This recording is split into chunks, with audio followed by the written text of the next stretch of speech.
لله الحمد لله حمدا لا ابتداء حده وانتهى لعدده، اتساع لفايته، انقطاع لأمده، حمدا يكون وسيلة إلى طاعته وغفرانه وذريعة إلى معرفته، وهو حي لا يموت بيده الخير وهو على كل شيء قدير. وأشهد أن سيدنا ومولانا محمدا عبده ورسوله، خاتم الأنبياء والمرسلين، صادق الوعد الأمين، رئيس الحفلة المباركة الميمونة، مدير الجامعة، أساتذة الإكرام وزملائي وأصدقائي، السلام عليكم ورحمة الله وبركاته.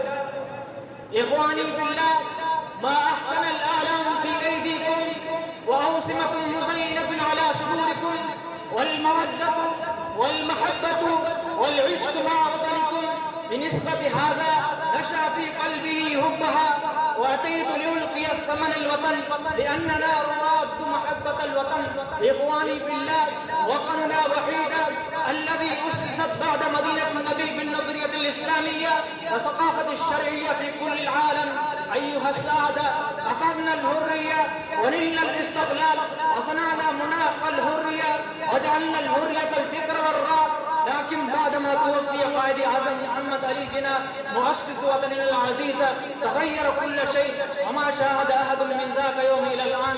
الدين الإسلام في إحدى شعبة من الشعب أن ينفذ حتى دقيقة واحدة في 78 سنة، لكن أنا أرى أن الطلاب الجامعة الأمور الإسلامية منصورة والجماعة الإسلامية ستجتهد لغلبة الدين في كل العالم عامة، وخاصة في باكستان، كما كانت تحاول في كل زمن لباكستان الإسلامي وباكستان الغني.